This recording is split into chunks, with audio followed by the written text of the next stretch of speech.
দেখাও তো। আলু পরোটা আমি বলেছিলাম আজকে আলু পরোটা বানাতে। দাঁড়ো।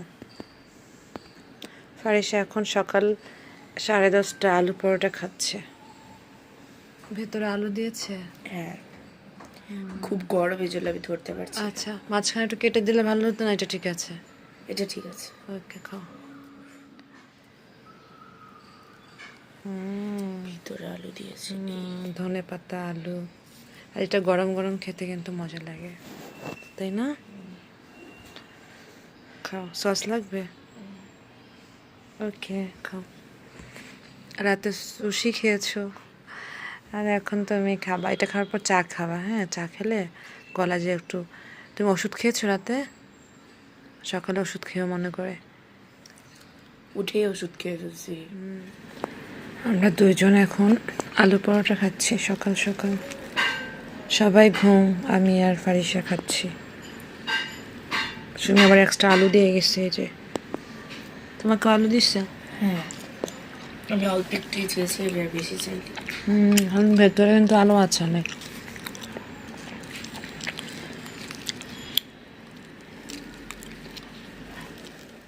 খাওয়া দাওয়া শেষ করে কিচেনে এসে দেখলাম ও দুইটা আরও আছে। আদনানের জন্য একটা রাখবে এবং ও একটা খাবে আলুর পরোটা, আর মারা ব্রেড খাবে আজকে বাটার দিয়ে, এবং সাথে ডিম সেদ্ধ খাবে। তো যাই হোক, এবার আমরা চা নিয়ে বসছি, ফারিসা এবং আমি। ফারিসারও ঠান্ডা লেগেছে, তো ওকে বললাম চলো আমরা গরম গরম চা নিই। তো দেখো, ধোয়া ওঠা গরম গরম চা ও আর আমি নিলাম।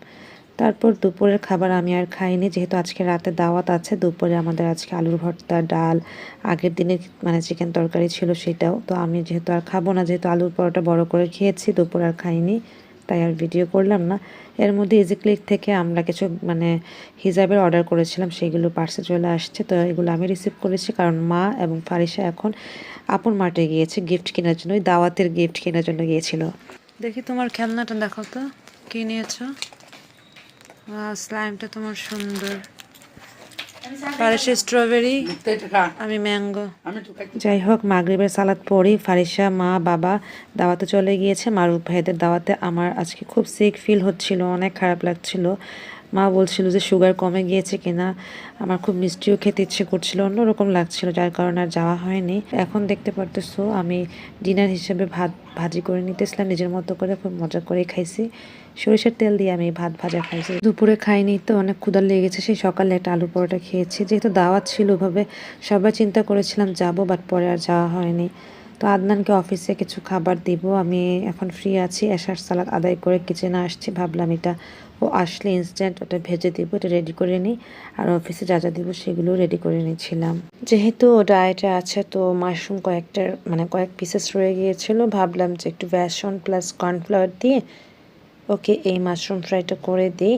তো এখানে আমি যত মশলা আছে সব কিছু দিয়েছি, শুধুমাত্র আটা ব্যবহার করিনি ডায়েটের কারণে, বেসন আর কর্নফ্লাওয়ার দেওয়া হয়েছে, এই আর কি। তো আমি আবার ওর জন্য ভেজিটেবলস করব অফিসে দেওয়ার জন্য, একটু স্টিম করে নিয়েছি। এই পদ্ধতিতে স্টিম করে নিলে মানে এই সবজিগুলো স্টিম হওয়ার পর খেতে ভালো লাগে।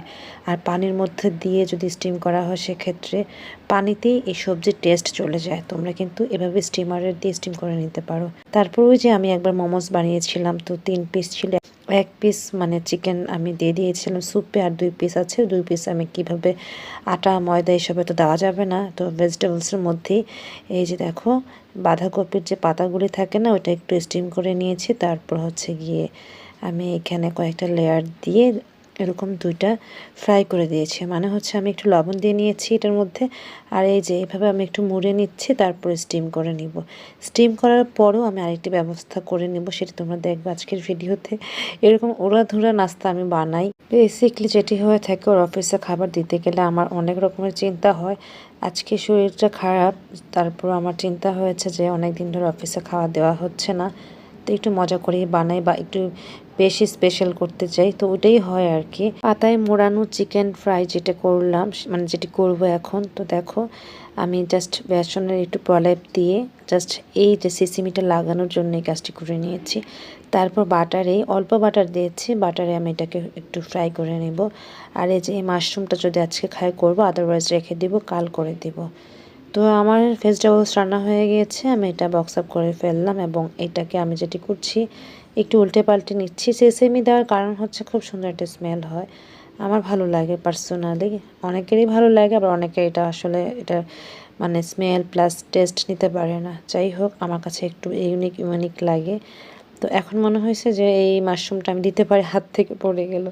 তারপর মাঝখানে একটা স্লাইস করে নিয়ে টুথপিকে গেঁথে আমি সেই বেসন এবং কর্নফ্লাওয়ারে দিয়ে এটাকেও আমি একটু ফ্রাই করে নিয়েছি। আমি সব কিছু বাটারে করে নিয়েছি। আমার কাছে বাটার, অলিভ অয়েল আর এক্সট্রা ভার্জিন কোকোনাট অয়েল আছে, হাতের কাছে যেতেই থাকে। আর স্পেশালি যখন খাবার বানাতে যাই আমি বাটার ব্যবহার করি।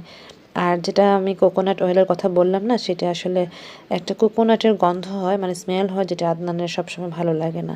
তো যেহেতু অফিসে দিব আমি বাটারেই করে নিচ্ছি, সেখানে ভালো না লাগলে খেতে হয়, তো কষ্ট করে সেই কোকোনাটের গন্ধ নিয়ে কেন খাবে, তাই বাটার দিয়ে আমি সব করে দিয়েছি। আর এই যে দেখো একটা এই যে ব্যাঙের ছাতা, মানে এই ব্যাঙের ছাতা মাশরুমটাকে ডিপ করে নিয়ে আমি এটাকে হালকা তেলে মানে ছেঁকে নিচ্ছি। তেল বলতে তোমাকে বাটারের কথাই বলছি।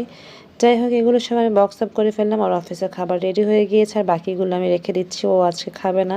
এর মধ্যে কল করে বললাম যে ও খাবে কিনা, বললো যে না, ও খেয়ে আসবে, শুধুমাত্র মিল্ক আর ফ্রুটস খাবে, আর কিছু খাবে না। তো যাই হোক, আমাদেরও ডিনার শেষ, এবার আমি একটু চা নিয়ে বসছি। সুমি বানাইছে, সুমি আজকে ডিনারে চা এবং টোস্ট বিস্কিট খেয়েছে, আর বাকিরা সবাই তো দাওয়াত খেতেই গেল।